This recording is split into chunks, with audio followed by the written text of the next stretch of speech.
কাল যখন England team আমাদেরকে 311 রানের লিড দিয়েছিল প্রথম ইনিংসে, ঠিক তারপরে লাঞ্চের ঠিক 1 ওভার যখন বাকি ছিল, ক্রিস ওকসের 1 ওভারে জয়সওয়াল ও সাই সুদর্শন পরপর আউট হয়ে যায়। তখন সবাই ভেবেছিল ভারতীয় দল ইনিংসে এই ম্যাচটা হেরে যাবে। দেখো, আমরা প্রথম দিন থেকে বলছি যে ম্যানচেস্টার টেস্ট ম্যাচে ভারতীয় দল হয়তো পারবে না, কিন্তু বন্ধুরা আশার আলো জাগালো ক্যাপ্টেন শুভমান গিল এবং KL রাহুল।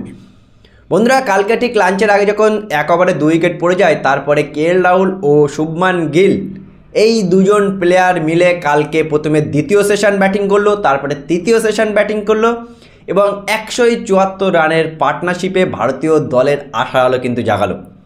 বন্ধুরা, এখনও ভারতীয় দল প্রথম ইনিংসের থেকে 137 রান পেছনে আছে, যেখানে শুভমান গিল আর KL রাহুল কালকে দিনভর দুটো সেশন পুরোপুরি ব্যাটিং করলো দায়িত্ব নিয়ে।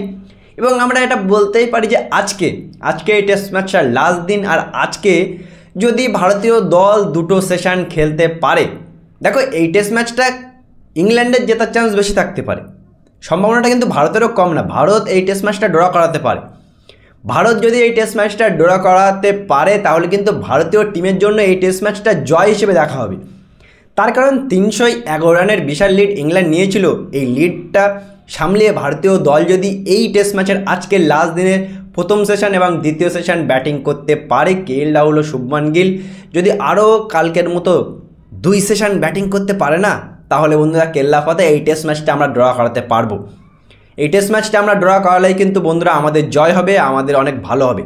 দেখো, আমরা এই টেস্ট ম্যাচের শুরুতেই কিন্তু এই টেস্ট ম্যাচে অনেক পিছনে ছিলাম, কিন্তু কালকের 2 সেশন দেখতে দেখতে যে কেমন করে ব্যাটিং দায়িত্ব নিয়ে ব্যাটিং করলো, শুভমান গিল অসাধারণ ব্যাটিং করছে, KL রাহুল সেও কিন্তু 87 করে খেলা করছে, শুভমান গিল 78 রান করে খেলা করছে। দুজনের মধ্যে 174 রানের ব্রিলিয়ান্ট পার্টনারশিপ হয়েছে। 74 দিনের শেষে ভারতীয় দলের আশা জেগেছে যে এই টেস্ট ম্যাচটা আমরা কামব্যাক করতে পারি বা এই টেস্ট ম্যাচটা আমরা ড্র করাতে পারি।